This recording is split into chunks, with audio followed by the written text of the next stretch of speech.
Prudential. Yang kedua adalah the others. Nggak penting, ya. Mau warna merah, biru, hijau, apa segala macam nggak penting.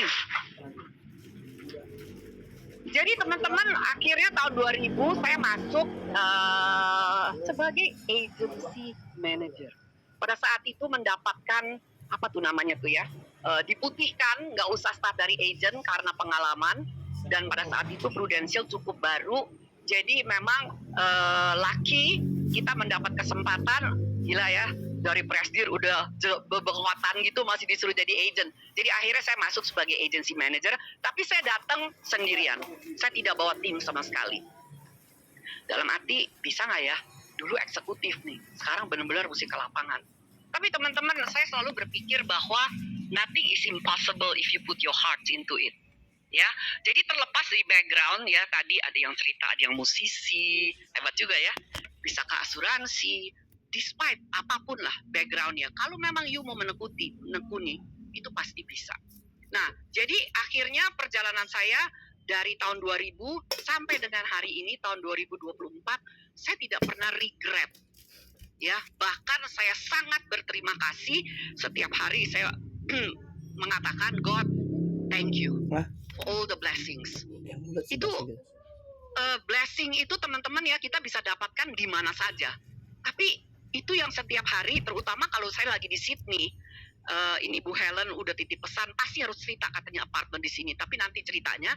But every day kalau saya bangun, first thing I do kan buka curtain kan, buka hordeng, ya kan? Kalau di sini di rumah saya di Kedoya di Residence 28 buka hordeng, ya lihat pepohonan lah ya, nggak ada view. Tapi kalau yang di Sydney saya buka hordeng, saya melihat Lavender Bay, keren banget. Ya, jadi setiap pagi kalau saya buka, saya selalu mengatakan thank you God. Ini luar biasa blessings ya. Anyway, nah jadi waktu saya masuk ke Prudential, banyak orang merasa saya agak-agak nggak bener. How can a top executive like you? Dan waktu itu ya zamannya saya jarang female executive ya. Jadi lumayan terkenal ya karena ini kita wanita, masih gendernya ini masih wanita.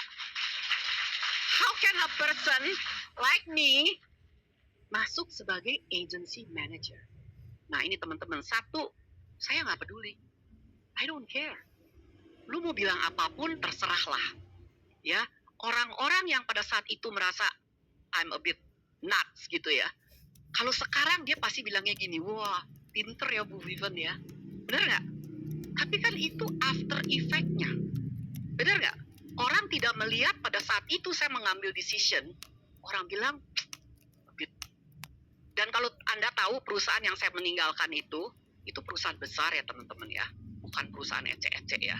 Itu perusahaan world class companies yang saya tinggalkan. Anyway, jadi teman-teman sekarang pertanyaannya, kenapa sih saya bisa ke Prudential? Apa sih yang saya cari di Prudential? Sebenarnya what am I looking for in my life? Nah, sebelum saya cerita, saya lempar pertanyaan ke teman-teman dulu boleh ya? Daripada ntar ngantuk. Saya biasanya memulai session saya dengan memberikan kesempatan teman-teman kasih saya feedback. 3 pertanyaan. Sekarang ya. Kalau Anda melihat profil saya, tadi sedikit udah menjelaskan, kira-kira apa sih yang mau Anda dengar dari saya pada siang hari ini? Udah makan, udah ngantuk, gitu kan, AC enak. What do you want to listen, to hear from me? Coba, bisa kasih feedback supaya nanti saya mencoba mengarahkan kepada yang teman-teman mau dengar. Daripada saya cerita, ternyata teman-teman bilang, aduh bosan amat sih ceritanya. Yuk, boleh nggak kasih 3 feedback? Apa sih yang Anda mau dengar dari saya siang hari ini? Yuk, nggak apa-apa, spontan aja. Result. Oh, dapetin apa aja. Oh, oke. That's the easy one. Dapat segala-galanya. Oke, apa lagi? Hah? Why-nya? Kenapa maksudnya saya sampai ke Prudential? Atau saya kenapa berubah dari seorang eksekutif kerja di pebisnis? Oh, kenapa masih bertahan? Oke. prosesnya. prosesnya. Proses apa? Proses apa yang you mau tahu? Dari awal sampai pencapaian Ibu terakhir ini. Oke. Oke? Ada yang lebih tajam lagi nggak mau nanya? Bu, motivasi terbesar join Bu Desa. Motivasi Waktu- terbesar, Waktu oke? itu ya, waktu itu ketika belum sukses di Bu Desa. Oh, oke, motivasinya. Oke? Oke. Saya balik tanya ke teman-teman, motivasi you hari ini berada di sini untuk apa?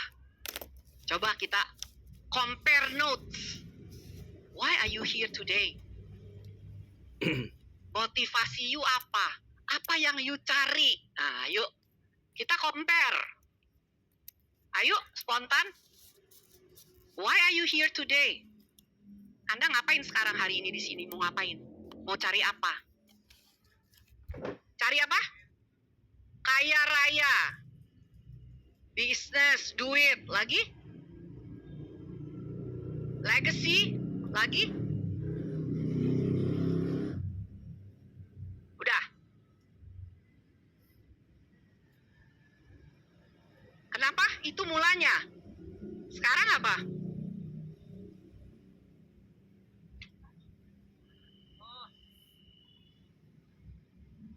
Ini ada yang nanya di Zoom, katanya Bu Vivian toughest time di Pro apa, dan Sorry? tough times sih. Oh, tough times. Ya, Oke. how she get back. Oke. Oke. Teman-teman, gini ya. Untuk saya, mungkin ini bawaan dari kecil ya, dari sekolah ya, sampai sekarang sebetulnya kalau mau dibilang. Saya merasa kalau menjalankan sesuatu, saya itu satu, all out. Ya, jadi kalau saya memulai sesuatu, apapun lah, itu saya satu, all out. Sepenuh hati saya jalankan. Saya tidak berpikir terlalu banyak proses. Aduh, ini harus begini ya. Kita ikutin aja. Kita belajar dari orang sebelum kita ikutin aja. Satu. Kedua, waktu all out-nya itu, tujuan saya hanya satu. I want to do the best I can. Saya nggak melihat kanan, nggak melihat kiri. Apa yang saya bisa lakukan, the best, I'll do it. Ada orang bilang, the best itu apa? Star Club, double Star Club. I don't care. I lihatnya, kalau saya menjalankan, I do my best. And the best is all I have. And the best is all I can do. Sehingga saya jarang, ini terus terang jarang, hampir tidak pernah frustrasi. Orang yang frustrasi itu adalah aim-nya tinggi, baru kena sedikit sentilan, merasa tidak bisa mencapai, dia bete sendiri. Because you are pressuring yourself too high, too much. Ada baiknya, kalau buat saya ya, ikutin. Tapi ikutin itu bukan hanya artinya ongkang-ongkang kaki, you don't do anything. That's not what I meant ya. Maksud saya, betul-betul all out. Lakukan. Sehingga prosesnya kalau tadi ditanya tough time, ya pasti adalah. Tapi saya selalu katakan, tough time itu nggak matter. Yang matter itu adalah reaksi kita terhadap itu kesulitan. Problems are everywhere. Kita nggak bisa bebas dari problems. So problems are okay. Itu membuat kita kuat. Tetapi how you look at the problems, itu matter. Itu sangat matter. Karena kalau you melihat problem itu dengan kacamata hitam, ya jadinya hitam. Sulit, susah. Tapi kalau you approach it with a rosy glasses, and then the world becomes colorful. Saya selalu ngajarin anak saya, Mami kayaknya nggak pernah punya anak beneran ya. Oh by the way, saya lupa kasih tahu, saya punya 2 anak and 4 lovely cucu. Wah, lupa loh, itu yang paling penting sebenarnya ya. Cucu saya yang paling besar usianya 8 tahun, yang paling kecil next month turns 3. Anak 2, seorang dapat 2 cucu, jadi multiply udah ya. Udah multiply, jadi double ya, jadi 4. Saya selalu bilang ke anak saya, dia selalu bilang gini, Mam, kalau I lihat ya, you kayaknya nggak pernah punya problem. I bilang, wow, hebat amat Mami, you nggak pernah punya problem. You don't see I have problems, because it's not the problems that matter. Saya bilang sama dia, it's how I look at problems. Kalau ada problem itu saya tidak menggerutu, tapi I try to analyze. Ini kan orang computer science, apa-apa dianalisa.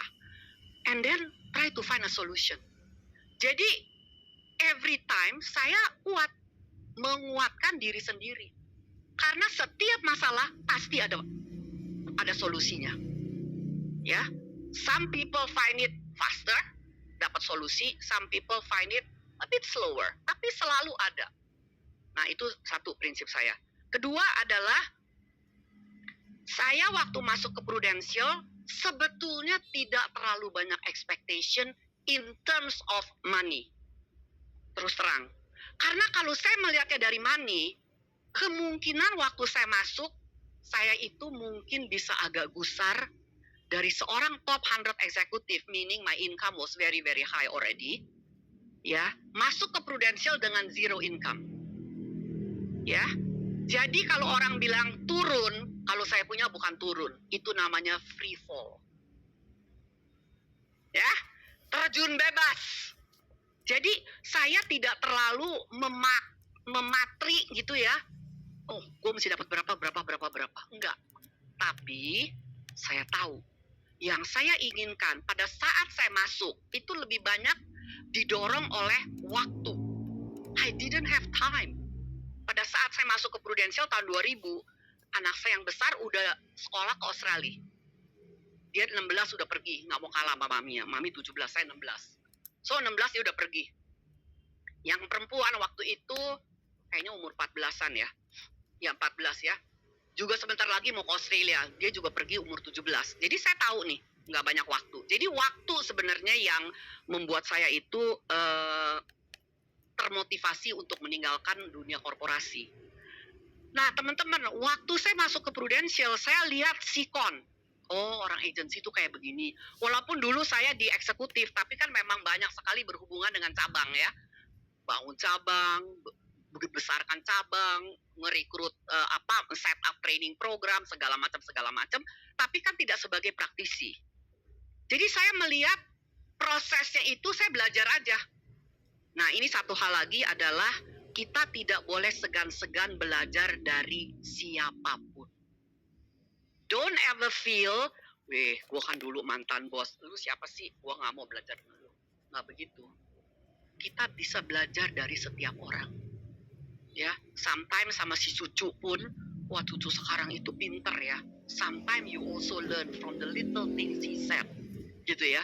Kebetulan cucu saya umur 8 ini sangat dekat dengan saya, cucu pertama kali ya. Wah, dia tuh kalau nanya tajam. Saya juga kadang-kadang belajar, draw something.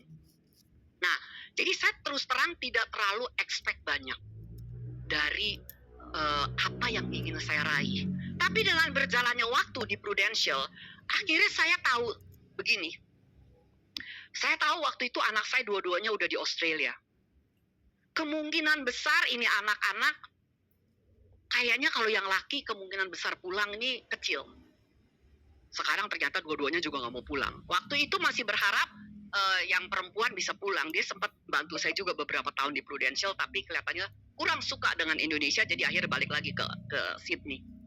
Jadi saya bilang, oke, saya tuh ingin satu lifestyle.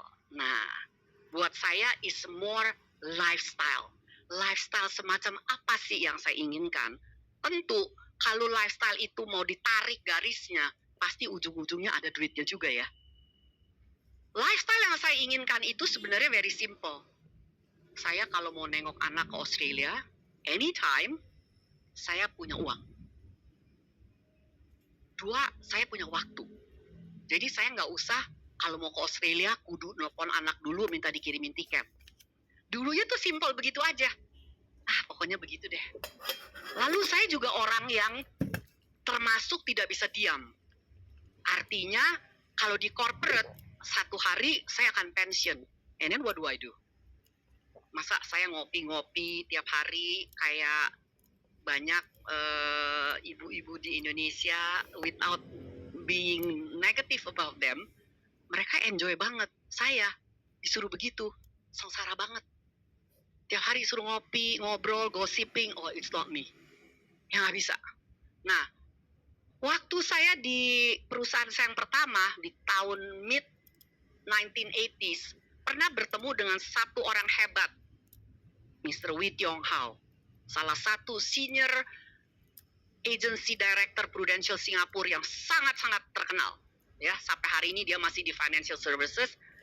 Dia kasih saya satu quote yang sampai saat ini dan saya sering banget saya ucap, yaitu pada suatu saat when I grow older, bukan old, older, I want to work because I want to, not because I have to. Pernah dengar? Saya bekerja karena saya ingin bekerja, bukan karena saya harus bekerja. Bedanya banyak loh teman-teman. Pagi hari, siang hari ini, saya di sini karena saya happy. Saya bisa bertemu dengan teman-teman, saya bisa dengerin apa yang terjadi, dengerin teman-teman yang masih muda, ya kan? I love it. Tapi bukan karena saya masih mencari sesuap nasi pada usia segini.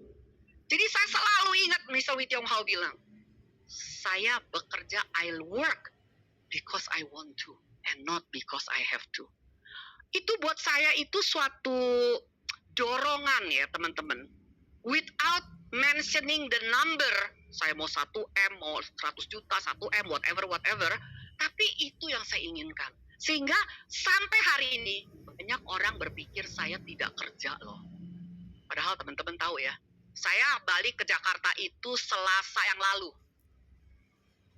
Malam tiba di Indonesia, Jakarta. Rabu nggak ngapa-ngapain karena urusan mami. Nengok mami segala macam. Mami saya itu 95 tahun teman-teman ya. Ya puji Tuhan, she's still in good health. 95 tahun, tapi mulai hari Kamis, Jumat, Sabtu, Minggu termasuk. Ya Minggu termasuk, padahal saya lagi sakit tuh hari Minggu, udah tepar. Masih diranjang Zoom. Non-stop. Senin dari pagi 9.30 kan kita M3. Selesai jam 12, semua, Ci, ada waktu nggak, Ci, begini. Minta Zoom, nggak selesai. Suami saya bolak-balik masuk kamar, masih lagi Zoom. Hari Minggu masuk kamar, udah teler, masih Zoom. Sampai kemarin hari Jumat, sampai hari Kamis kemarin, masih pagi-pagi udah, Ci, ada waktu nggak? Masih ada pertanyaan. Ya boleh, telepon, kalau nggak telepon, Zoom. Wih, kali ini Zoom banyak sekali ya, karena udah towards the end of the year. Jadi kita lagi mau menggebrak, kita ada bootcamp next week, ini Selasa besok, Selasa Rabu kita ke Sentul, bikin bootcamp buat menggebrak akhir tahun, sambil menyusun strategi buat tahun depan. Jadi bukannya saya nggak kerja loh, tapi thanks to technology, sekarang kan no matter where I am, saya bisa ikut Zoom. Sama aja ya, cuman kalau memang lagi summer, Australia 4 jam di awal, jadi kalau mereka yuk kita Zoom jam 5 sore, ya ampun kesian dong, gue udah jam 9 kan, ntar gue bentar lagi ngantuk. Ya, jadi teman-teman, proses itu yang tadi saya cuma lihatnya lifestyle.